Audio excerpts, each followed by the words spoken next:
você encontrasse um relógio no deserto, você iria supor que ele havia se construído espontaneamente a si mesmo, a partir da areia do deserto e das rochas? É claro que não. Você suporia que o relógio foi feito ou criado por um relojoeiro e deixado cair ali por ele ou por outra pessoa. O relógio foi claramente projetado por um propósito muito específico, por alguém com grande habilidade, que sabia de antemão exatamente o que queria. Portanto, quando encontramos algo complexo de forma tão perfeita como um ser vivo, é completamente ridículo supor que ele tenha construído espontaneamente a si próprio. Teve de ser concebido por algum grande projetista. A mera existência de relógios e animais bem concebidos é toda a prova que precisamos para concluir que ambos foram criados por alguém com infinitamente mais sabedoria do que as criações. Ambos, meramente pela sua existência, têm implícita a existência de um grande projetista ou criador.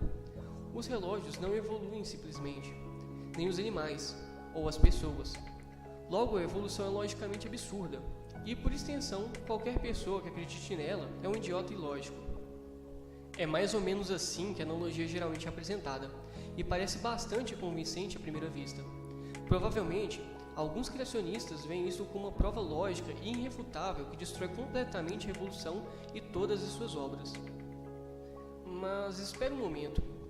Já que este argumento é apresentado sob a forma de uma analogia, vamos obrigar o criacionista a seguir sua própria lógica.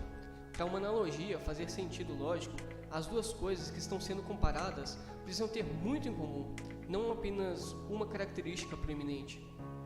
Podemos pegar como exemplo, quando consideramos o funcionamento de um ser vivo, como uma pessoa, muitas vezes é feita uma analogia com uma máquina complexa ou algo do tipo, como um relógio, mas um automóvel serviria ainda melhor.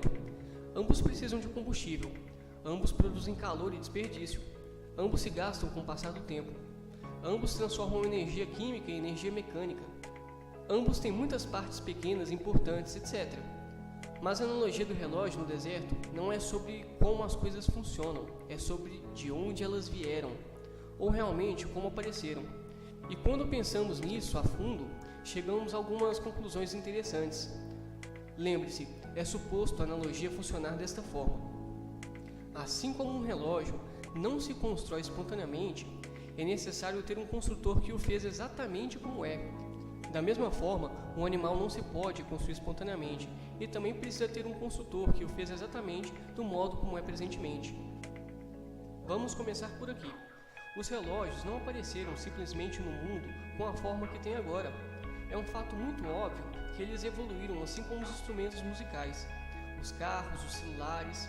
Os primeiros instrumentos de medição do tempo eram muito primitivos, desajeitados e imprecisos. Eles melhoraram ao longo do tempo. Referindo a dispositivos de medição de tempo antigos como sendo fósseis, então podemos mostrar uma sequência de fósseis da evolução dos relógios, desde algum momento obscuro no passado até os vigentes. Como os celulares que evoluíram visivelmente de um ano para o seguinte, eles passaram por toda uma série evolutiva de relógios antes de alguém ter deixado um deles cair naquele deserto. Dessa maneira, será que isso prova que os seres vivos que encontramos no deserto e pelo mundo foram criados na sua forma atual? Sem mudanças significativas ao longo de muitas gerações? Será que esquecemos de algo importante aqui? Lembre-se, discutimos se realmente a evolução ocorre. Não é sobre a existência de um criador por detrás dela. A humanidade o fez evoluir desenvolvendo lentamente a sequência de dispositivos de medição do tempo. Talvez um relojoeiro tenha desenvolvido ou feito evoluir a sequência de coisas vivas. Mas a evolução aconteceu em ambos os casos. A mensagem desse relógio perdido não é: apareci na minha perfeição atual, sem quaisquer ancestrais primitivos antes de mim. É antes algo do gênero: estou na extremidade de uma longa cadeia de ancestrais que evoluíram lentamente e os meus descendentes continuarão a mudar.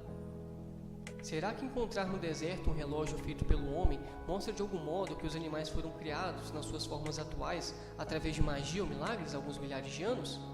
O que nos levaria a tirar essa conclusão? O relógio não foi criado por magia de fato, foi criado por processos puramente naturais. Se a criação do relógio realmente é análoga à criação de coisas vivas, então o que a analogia nos mostra é que a origem de ambos pode ser explicada por processos naturais. A intervenção sobrenatural poderia ter sido responsável por qualquer um deles ou por ambos, mas a explicação certamente não é necessária para o relógio.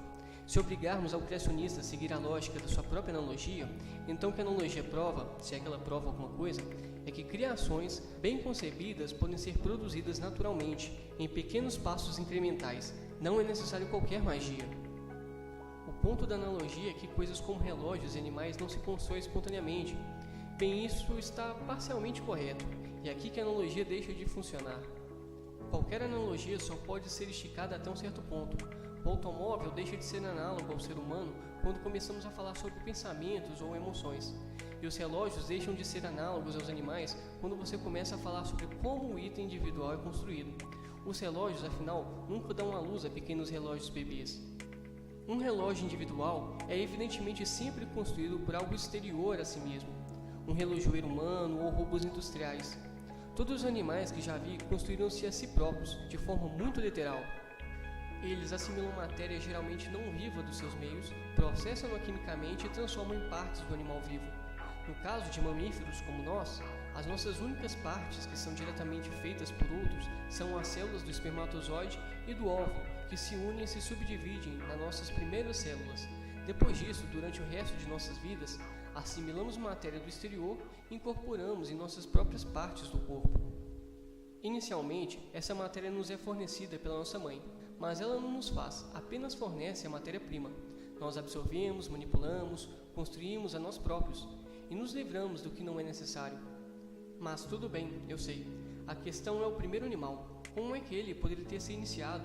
Todos os animais atualmente vivos começam com pedaços de matéria já viva, criado pelos seus progenitores. Químicos não vivos não se montam espontaneamente. Não criam moléculas ordenadas e complexas a partir de elementos simples. Será que não?